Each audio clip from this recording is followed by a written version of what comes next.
ის თუ რამდენად გიყვარს შენი თავი, იმაზე მეტ რამეს წყვეთ შენს ცხოვრებაში, ვიდრე შენ გგონია. საკუთარი თავი თუ არ გიყვარს, ვერ იქნები ბედნიერი, რადგან ყოველთვის გექნება უკმარისობის შეგრძნება.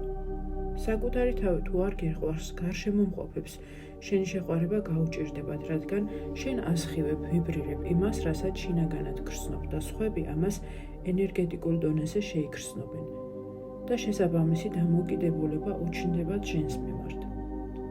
რაც უფრო მეტად გიყვარს საკუთარი თავი, მით უფრო გიყვარდება დანარჩენი სამყაროც, რადგან მადლიერებით და სიყვარულით ხარ სავსე. როცა საკუთარი თავი საკმარისად გიყვარს, უფრთხილდები საკუთარ სხეულს, იკვებები ჯანსაღად. როცა საკუთარი თავი გიყვარს, უფრთხილდები გონებას და ახარ უშვებ მასში დიდი დოზით ნეგატივს. როცა საკუთარი თავი გიყვარს, აკონტროლებს შენს ფიქრებს და სიტყვებს, რადგან იცი მათი ძალის შესახებ. როცა საკუთარი თავი გიყვარს, უფრთხილდები ნერვულ სისტემას. საკუთარი თავის სიყვარული გხდის მამაცს, მიზანდასახულ შრომის უნარიანს. საკუთარი თავის სიყვარულის დადებით შედეგებზე უსასრულოდ შეიძლება საუბარი, თუმცა მთავარი აზრი ერთია. თუ გინდა ცხოვრებაში რამეს მიაღწიო, უნდა აივსო სიყვარულით და მადლიერებით და ეს საკუთარი თავიდან უნდა დაიწყო, რადგან შენით იწყება შენს ირგვლივ სამყარო.